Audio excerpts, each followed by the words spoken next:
Today I'm walking you through a quick tutorial on how to create a custom button for your blog post.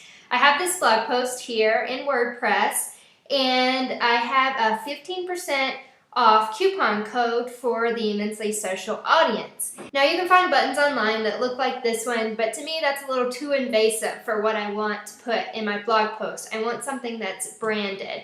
So I'm going to use Canva to create my own.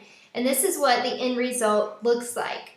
Now you want to play around with a little bit with the size. This was my first test and I made this button 250 by 100, and that's okay for a small button, but it's not really big enough for what I'm looking for because I want to make sure all this text is really visible. For this demonstration, I'm going to make one that's a bit larger. First, you're going to head over to canva.com and you're going to go to custom dimensions.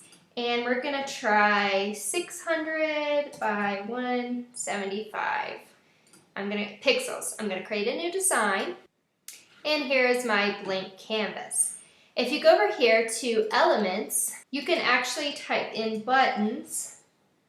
And Canva has a lot of neat graphics for button design here. I'm going to use this arrow and slide it over here to the edge. And instead of this gray, I want this to be branded to my site. And so I use the eyedropper tool. I have some of my brand colors in it up here. So I'm just going to grab that code, stick it in here, and that looks better. I'm going to go to text and add a heading. I'm just going to type in 15% off station 7. Canva already knows that I like to use Playfair display, but we're going to use the regular, not the bold. And then I'm going to put this on a new line. We're just going to adjust all of this here. This line height spacing is a little too much for me, so I'm going to condense that a bit. There we go. With the 15. And then I am going to add some more text down here. Use coupon code Immensely Social at checkout. So we want the directions to be really clear. And this is way too big. Again, stretch this out. We're going to bold the Immensely Social part, so that's easy. And then I'm going to put the coupon code in italics to make that stand out. Everything fitting good. I can play around with this, but I like it centered.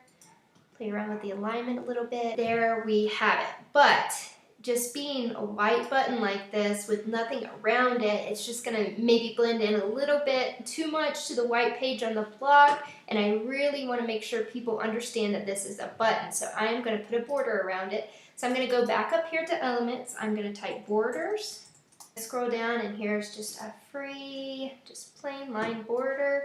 And I'm going to stretch this out to fit better right on the edge. I'm going to change that to black. And there we have it. It's looking more like a button. I'm going to name this and I'm going to download. Once we have our button, we're going to head back over here to the post. We're going to go to where we want the button, add an image block, upload our button, and insert it here.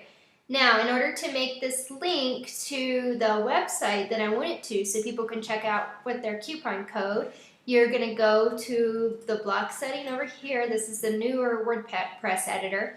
And we're going to scroll down to where it says link to, and instead of none, we're going to choose custom URL. And then you would just put your URL in here. I always like to make it open in a new tab. When you click update, this button here will link to the URL that you put in. If you use this tutorial to make your own buttons, I would love to see them. So share a picture with me or a post that you've put them in. And also if you know anyone else who can use this tutorial, please share it. I'll see you next time.